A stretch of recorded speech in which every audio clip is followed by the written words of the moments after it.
Hello everyone, আসসালামু আলাইকুম। তোমরা সবাই কেমন আছো? আশা করছি সবাই ভালো আছো। আলহামদুলিল্লাহ, আল্লাহর রহমতে আমিও ভালো আছি। চলে এসেছি নতুন একটা ভিডিওর সঙ্গে, বুঝতেই পারছো, কারণ আমি রেডি হব। এই যে সব কিছু একটা একটা করে বের করে রাখলাম। তারপর রেডি হয়ে গেছি, বেরিয়ে পড়েছি। আর এখানে আমার আব্বুও রেডি হয়ে গেছেন, সাথে আমার আম্মুও। কারণ আমার আব্বু আর আম্মু যাচ্ছিল আমার আন্টির বাড়ি। আমার আন্টির বাড়িতে আমার আম্মুকে রাখতে যাচ্ছিলেন। আর আমি, ভাবি, আমার ছোটো মা আর আরেকটা পুচকি বুনি, আমরা চারজনে মিলে বেরিয়ে পড়েছিলাম ঝুলন মেলার উদ্দেশ্যে। কারণ বাড়ি থেকে এমনিতেই আমার বেরোনোই হয় না, আমি তো পুরো ঘরকুনো হয়ে গেছি। আর কোথাও গেলে একা তো যাই না, ফ্যামিলির সাথেই যাই। গেলে বেশ মনটা ভালোও লাগে। আমরা বেরিয়ে পড়েছিলাম আমাদের বাজারে বড় একটা ঝুলন মেলা বসে, সেখানে ঝুলন মেলা দেখার উদ্দেশ্যে সবাই মিলে চলে গেছিলাম। এই যে এই দোকানটাতে কিছু কেনা হচ্ছিল, তাই আমি একটু ভিডিও ক্লিপ নিচ্ছিলাম, দেখতে ভালো লাগছিল। আর এই পুতুলগুলোও ভালো লাগছিল দেখতে।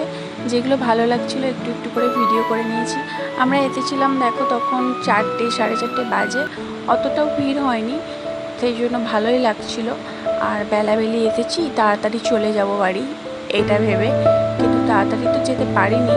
দেখো, ভিডিওটা তোমরা দেখলেই বুঝতে পারবে লাস্ট পর্যন্ত। যাই বা হোক, এখানে এই দোকানটা এসেছিলাম। এই ঝুমকো যে কানেরগুলো ছিল, ভীষণ ভালো লাগছিল, নেব ভাবছিলাম কিন্তু নিইনি। এই কারণেই নিইনি, দেখলেই পছন্দ হয়ে যায়, আর পছন্দ হলেই কিনতে মন যায়, কিনলে বাড়িতে পরেই থাকে। কারণ সবসময় হিজাব আর বোরখাই যদি পরি, তাহলে কানের কখন আমি পরবো। যাই বা হোক, মেলা ঘোরা হলো, কেনা হলো, তারপর খিদে পেয়ে গেছিলো। এখানে আমরা খেতে চলে এসেছিলাম। রোল নিয়ে নিয়েছিলাম 3জনের জন্য। পুচকিটা তো খেতে পারবে না, ঝাল লাগবে, ওর জন্য অন্য কিছু নেওয়া হয়েছিল। ওকে একটা আইসক্রিম দিয়েছিলাম। তারপরে আমাদের খাওয়া দাওয়া হয়ে গেছিলো। আমরা এখানে সামনেই যেহেতু মল ছিল, আর পাশে আশিক লেডিস কর্নার, আমরা প্রথমে লেডিস কর্নারে চলে গেছিলাম, কিছু কেনার ছিল, আর কেনা হয়ে গেছে। তারপর সবাই মিলে ঠিক করলাম মলে যাব, কিছু যদি পছন্দ হয় নিতেই পারি। তারপর এখানে দেখছিলাম অফারে কি ছিল, 50% অফে কিছু কুর্তি ছিল, ভালো লাগছিল, নেওয়া হলো।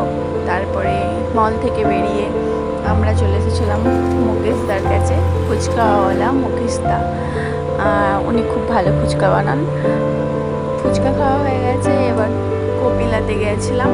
কপিলাতে গিয়ে আইসক্রিম বাড়ির জন্য, কিছু খাবার বাড়ির জন্য নিয়ে নিয়েছিলাম। তারপর আমরা যে টোটো দাদার সাথে